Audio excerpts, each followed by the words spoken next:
हानि, प्रभु के सिवा और कुछ आश्रय, कुछ बोलना, कुछ देखना, ये हानि। तो ये अनित्य द्वंद्वों में जो हमारी मान्यता हो गई है, ये बिना आश्रय की नहीं मिटती।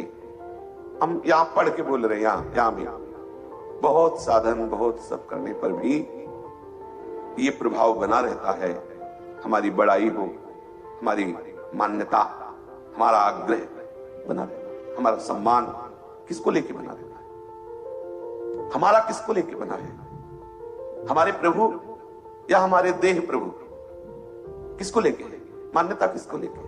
हम ज्ञानी बनते हैं, विद्वान बनते हैं, दूसरों को समझाते हैं, और कहीं ना कहीं हमारी समझ में खुद कमी है। अगर हम मान को लेकर हर्षित होते हैं, अपमान को लेकर दुखी होते हैं, लाभ को लेकर सुखद भावना होती है, हानि को लेकर दुखद भावना होती है, ये किसको लेके हो रही है? प्रभु को लेके या देह को लेके, संसार को लेके या जगदीश को लेके? देखो उपासक हो, सत्संग है, उसको अच्छे से समझो। अब ये कमजोरी कौन दूर करे? कहने को तो हम संत, उपासक, भगवत मार्ग के प्रतीक, लेकिन अंदर जो हमारे कमजोरी है, जो अंदर हमारे दम्भ है, इसको कौन हटाए? आश्रयदाता तो ही हटाएगा। तो रोते रहो, बचाते रहो हल्ला। प्रभु को ऐसा नहीं करना चाहिए, गुरु जी को ऐसा नहीं करना चाहिए, ऐसा तुम्हारे कहने से होगा? उन्होंने बांह पकड़ ली तो कच्चा नहीं छोड़ेंगे तुम्हें। इसलिए प्रभु के ही ये रचित विधान भाई जी महाराज करें, प्रभु ने जानबूझ के रचना की। आप देख लेना, एक सप्ताह अगर बड़ी मस्ती से चलेगा ना, तो अगला सोमवार आएगा ऐसा जिसमें ऐसी वो रचना रचते हैं। छेड़ो छेड़ो, ये तो चुप निकला जा रहा है, छेड़ो। अब अगर उस समय चुप निकल गए तो भी आगे और बड़ा छेड़ो, और छेड़ो। जैसे होता ना कि आप कितना सह गए, बोले इतना, बोले और पावर बढ़ाओ, पावर बढ़ाओ।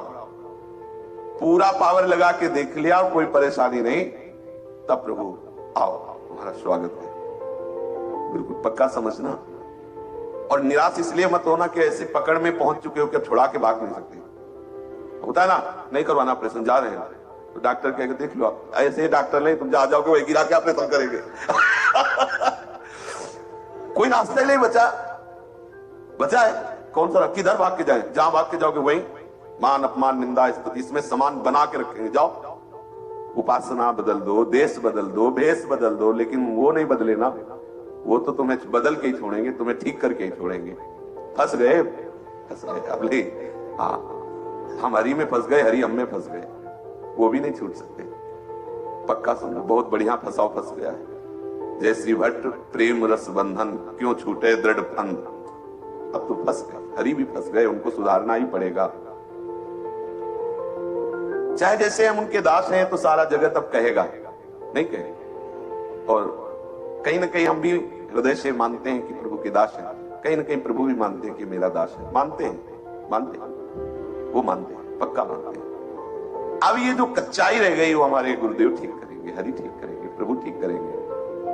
अगर आप सत्संग के द्वारा सुलझ जाएंगे तो आप हर समय, हर स्थिति में आनंदित रहेंगे। और यही हमारे प्रभु की चाल है कि वो आपको हर समय इतना आनंदित रखना चाहते हैं कि कोई भी द्वंद्व आपका स्पर्श न कर सके। बोले पहली बात तो समझ लो, जागतिक किसी भी लाभ को लाभ नहीं कहते, इसलिए कुछ नहीं मिलेगा आपको इस लाभ से। और जागतिक हानि से आपका कुछ नहीं जाने वाला, इसलिए कुछ नहीं जाने वाला, आप निराश मत होइए। भाई जी कह रहे मिलता जाता कभी न कुछ इनसे, इन द्वंद्वों से क्या चला गया, क्या हानि हो गई तुम्हारी? अरे वो ऐसे लीला बिहारी है कि अगर चार के बीच में अपमान करवा दिया तो पूरे राष्ट्र के बीच में सम्मान करवा देंगे एक क्षण में। आप चिंता क्यों करते हो? पहले आप निरोग हो जाओ, निरोग हो। वो ऐसा करते हैं, करते रहेंगे। उनका खेल ऐसे ही, पक्का ऐसे ही खेल। पूज्य श्री माधव दास बाबा की जब पार्षदों के द्वारा पिटाई हुई जगन्नाथपुरी में, तो सब जान गए थे, कोई ऐसा थोड़ी, सब जान गए थे कि बाबा पीटे गए। क्या हुआ? बोले वो थाल चुरा ली थी भोग की, फिर रजाई उड़ाया। ठाकुर जी अपनी सर्दी का समय था, रजाई उड़ाया। अब देखो कितना बड़ा सम्मान, विश्व विजेता दिग्विजयी को प्रभु ने मुख में काली पोत करके गधे पे चढ़ा के पूरी जगन्नाथपुरी में घुमाया। हमारे गुरु से शास्त्रार्थ करने आए प्रभु, पूरा प्रसंग कई बार सुनाए। उनको एक क्षण लगता है महायशस्वी बनाने में, महाकीर्तिवान बनाने में, उनको एक क्षण लगता है। तुम क्यों निराश हो? जितनी बड़ी तुम्हें हानि समझ में, एक पलक झपकते ही संपूर्ण सृष्टि का सृजन करने वाले स्वामी, क्या हानि? भाई जी कह रहे, मिलता जाता कभी न कुछ इनसे, तो भी रचते क्यों हैं? बोले करने को कल्याण, तुम्हारा मंगल करने के लिए रचेंगे।